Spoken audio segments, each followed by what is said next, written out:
A lâmina entra sem som. Apenas um empurrão curto e úmido, e o homem desaba no chão. Assim era o trabalho da espada romana, que os antigos chamavam de gládio.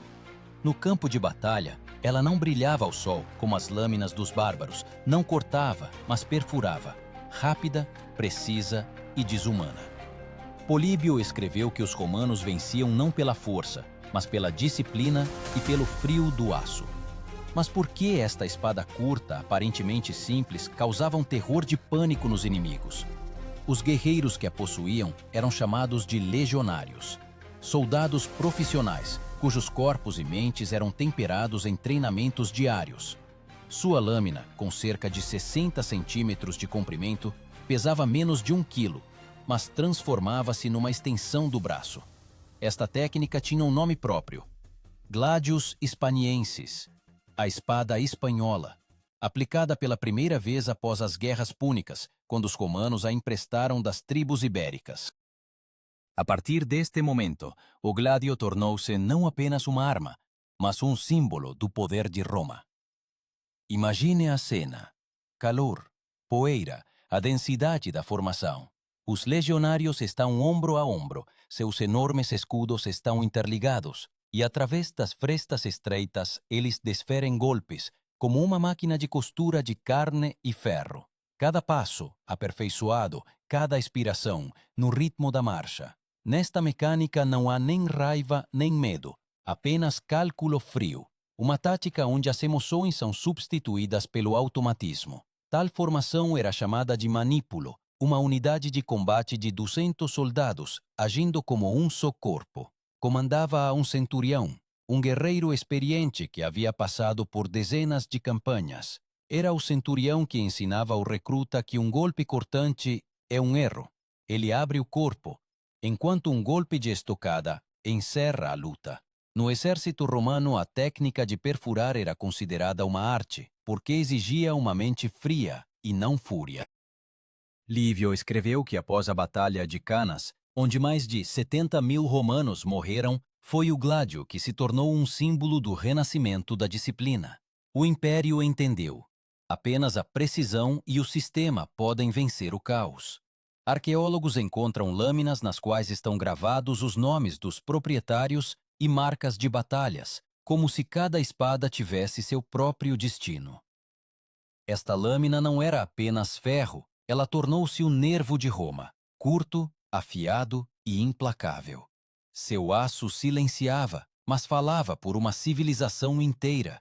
E quando ela brilhou pela primeira vez ao sol, o mundo antigo compreendeu: aqui começa uma era onde a vida humana é medida pelo comprimento da lâmina. Mas para entender por que exatamente esta espada se tornou a principal arma do império e como ela mudou a própria natureza da guerra, é preciso olhar para onde tudo começou: nos acampamentos, onde os romanos transformavam pessoas comuns em máquinas de combate. O acampamento militar romano cheirava a ferro, fumaça e suor. Neste cheiro, toda a lógica do império. Aqui forjavam não apenas espadas, mas também o caráter. Cada manhã começava com um grito de comando, seguido por uma marcha de 20 milhas sob o peso de armaduras, escudos, armas e provisões, quase 40 quilos por pessoa. Os romanos chamavam a isso exercitatio, a rotina diária de exercícios.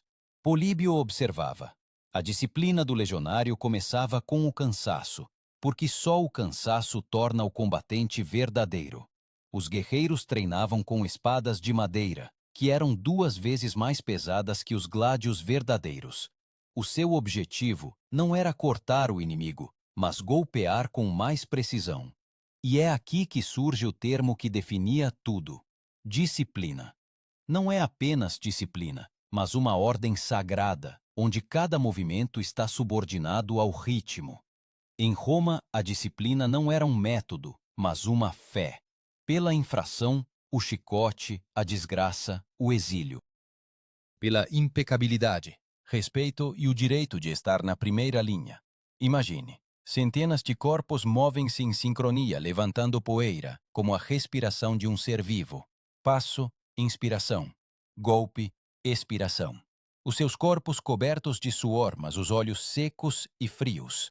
Isto não é um treino, é um ritual de transformação do homem em arma.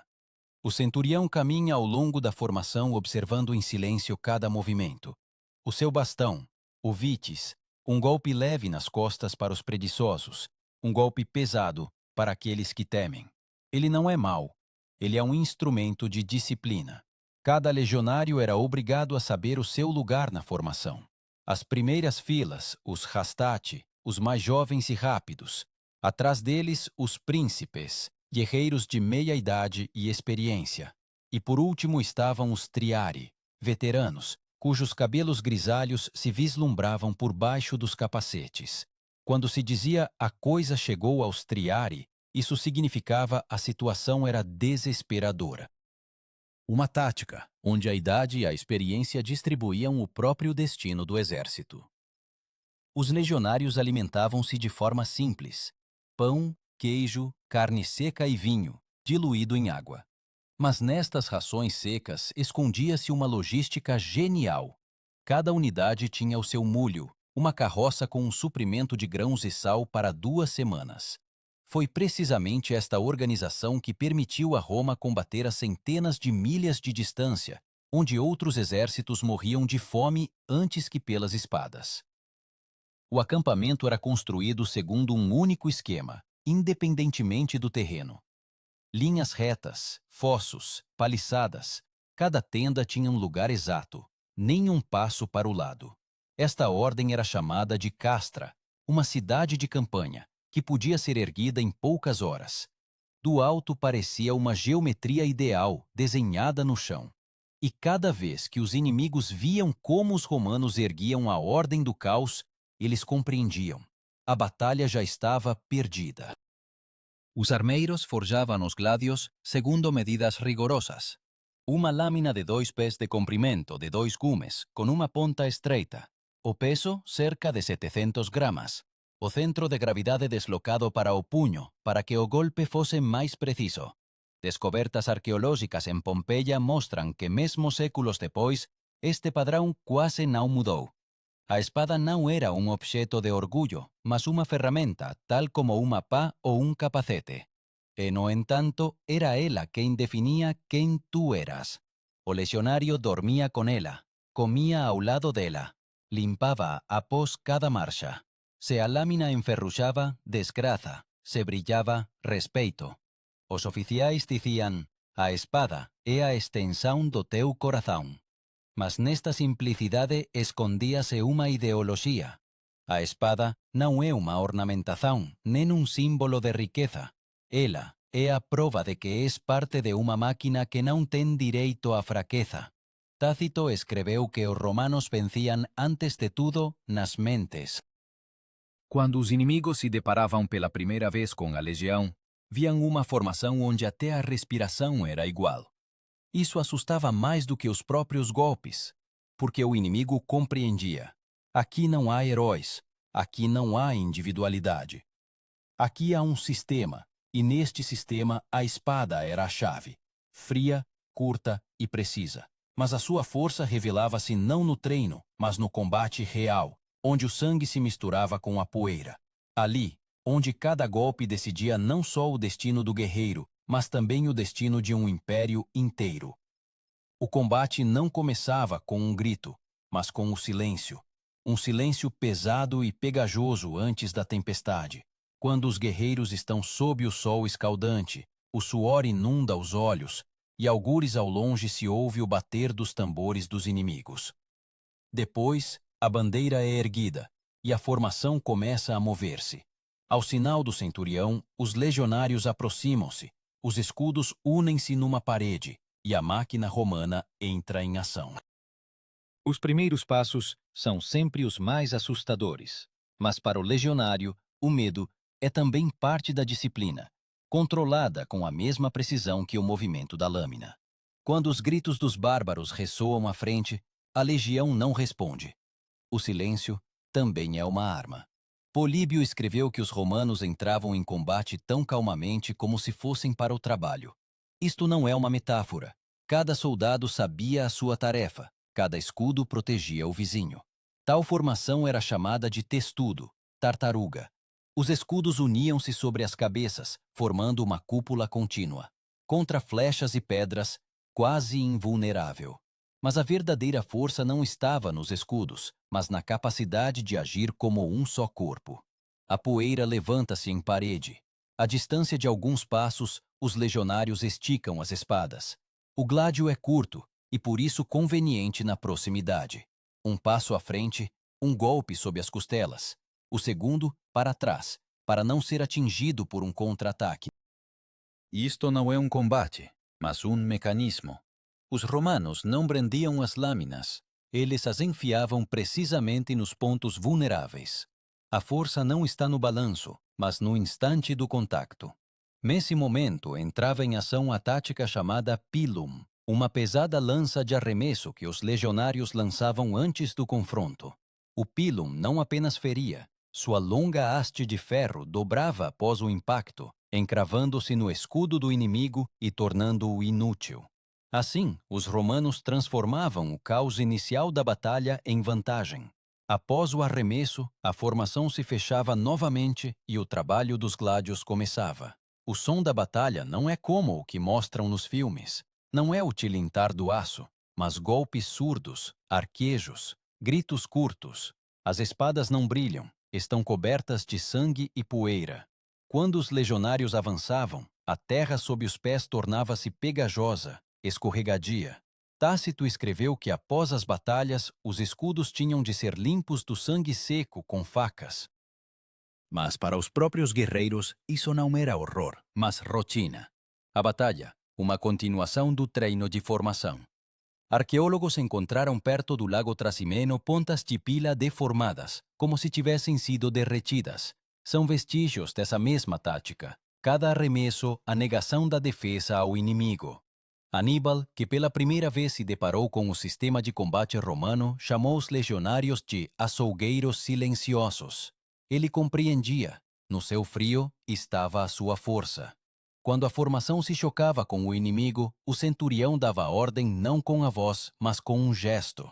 O grito podia ser abafado, mas o bastão levantado significava uma coisa: atacar. Cada combatente sabia o momento. Essa era a essência da tática romana, o acordo sem palavras. Historiadores modernos comparam este princípio à sincronização de uma orquestra, onde cada um sabe a sua nota. Só que aqui a música consistia nos sons da morte. Perto do meio-dia, o sol ardia insuportavelmente. O sangue coagulava rapidamente no bronze, transformando-se numa crosta negra. Os inimigos recuavam, mas os legionários não os perseguiam sem ordem.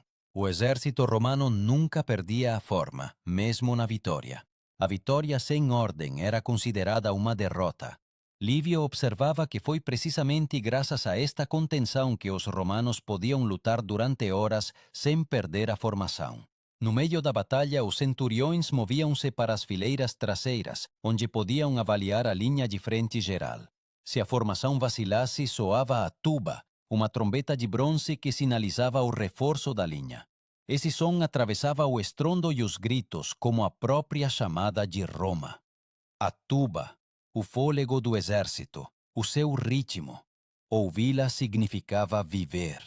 Ao anoitecer, a batalha acalmava. Os legionários recolhiam os troféus, contavam os caídos, verificavam as armas. Nenhuma espada deveria ser perdida. A perda de um gládio era equiparada à deserção. Por isso, a morte. Mas tais casos eram quase inexistentes. Os guerreiros sabiam a sua lâmina, o seu nome, a sua memória, a sua honra. E, no entanto, por trás dessa fria precisão, escondia-se um preço. Cada golpe deixava uma marca não só no corpo do inimigo, mas também na alma do guerreiro. A disciplina romana não permitia falar sobre isso. Mas quando no silêncio da noite o acampamento acalmava e apenas os ferreiros consertavam as lâminas, cada um compreendia. Esta espada era terrível não só para os inimigos, mas também para aqueles que a empunhavam. Assim nascia a força que trouxe a Roma o domínio sobre o continente. Mas a força sempre exige um sacrifício, e em breve o império pagaria pela sua eficácia implacável, como o sangue dos seus próprios soldados. Quando a poeira se levantava sobre o campo de batalha e o sol se refletia em milhares de escudos, Roma mostrava a sua verdadeira face. Esta não era a face de um herói, mas de uma máquina, criada com um único propósito: subjugar. Cada vitória tinha um preço, e não eram apenas os inimigos que o pagavam. Nas campanhas através dos Alpes, nas intermináveis campanhas na Gália e na Britânia, os legionários morriam mais frequentemente de exaustão do que de espadas. Mas a sua morte não era considerada uma tragédia, apenas uma continuação do serviço. Tal era a lógica do Império. Plutarco escreveu que após a Batalha de Alésia, onde as tropas de Júlio César cercaram o exército de Vercingetorix, o solo estava literalmente coberto de cadáveres. Mais de 80.000 mortos num único dia. E tudo isso graças ao sistema romano. Onde outros exércitos desmoronavam de terror, os legionários simplesmente cumpriam ordens. A lâmina entrava precisamente sob o escudo.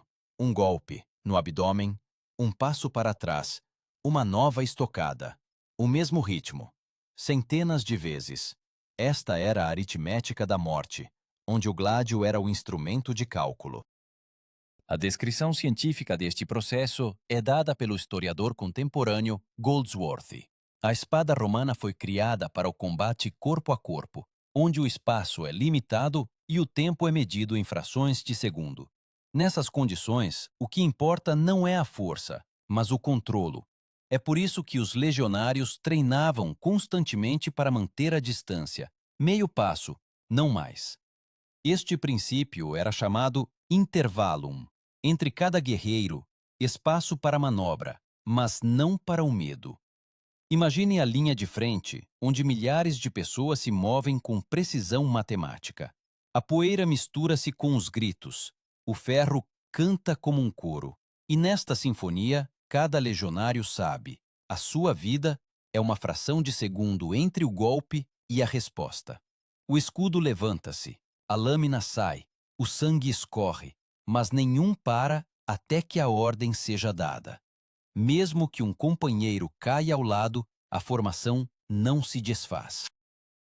O exército romano baseava-se em 3 palavras: ordo, disciplina, virtus. Ordem, treino, valor. Virtus, um conceito especial, não apenas coragem, mas a prontidão para morrer pela causa comum. Esta crença transformava pessoas comuns em um mecanismo. Tácito escreveu que os romanos podiam perder uma batalha, mas nunca perdiam a ordem. E se fosse preciso, eles iam para a morte mantendo a formação até o fim.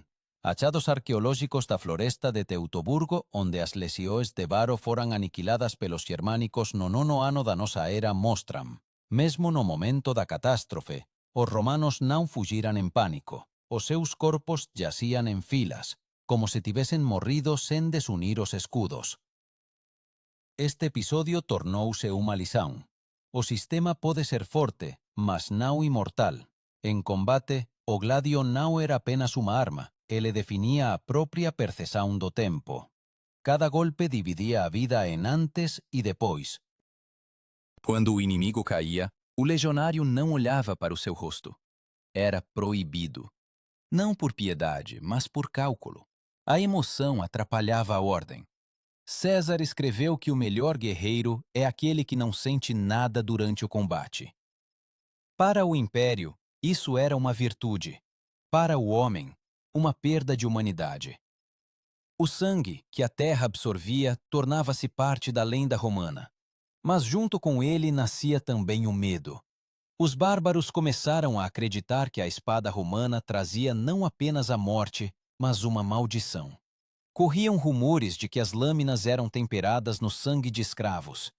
A arqueologia não confirma isso, mas o próprio facto da lenda mostra: os inimigos sentiam. O gládio não apenas mata, ele humilha. Ele torna a morte rápida, mas fria, sem heroísmo.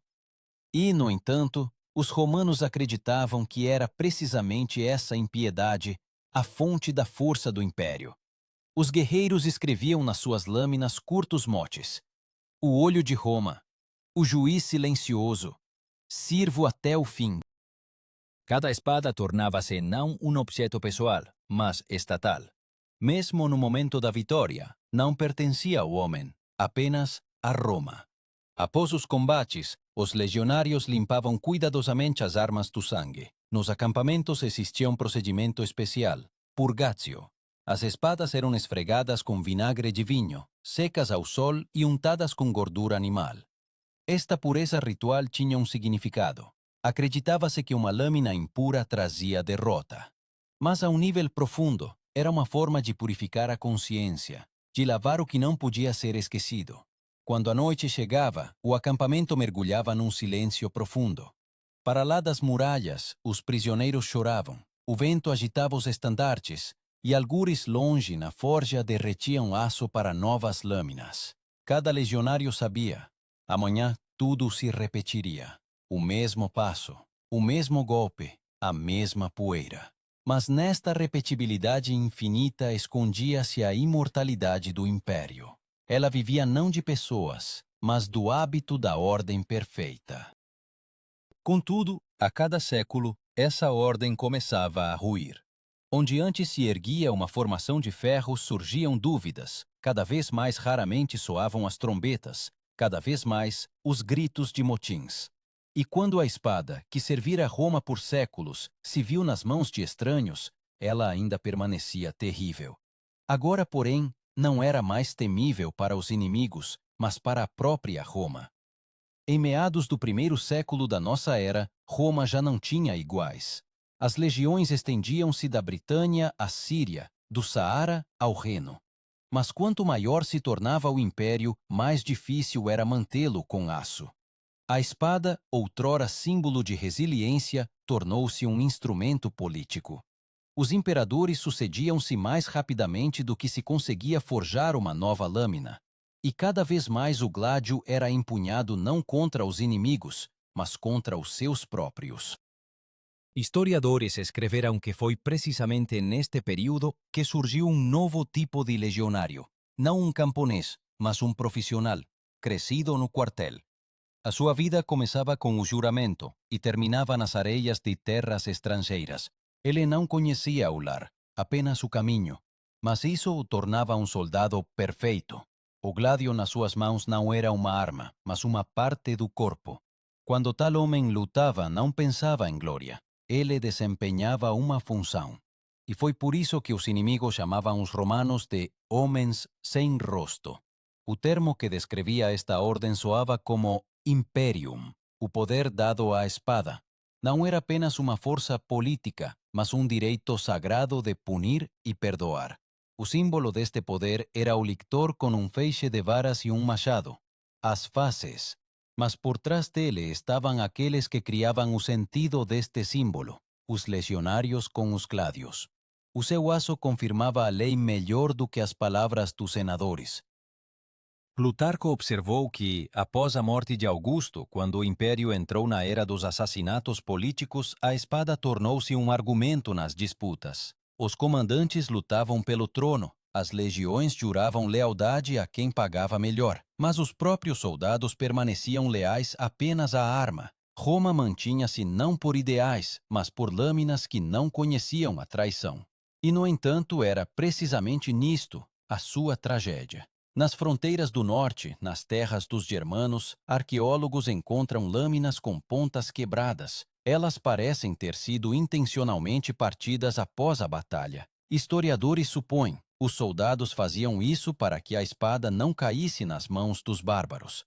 Neste gesto, uma estranha mistura de medo e sacralidade. O gládio era percebido quase como um ser vivo, não podia ser entregue, nem mesmo aos mortos. Mas o império envelhecia. Onde antes estavam centuriões com a marca da legião gravada no peito, agora apareciam mercenários que não conheciam as ordens latinas.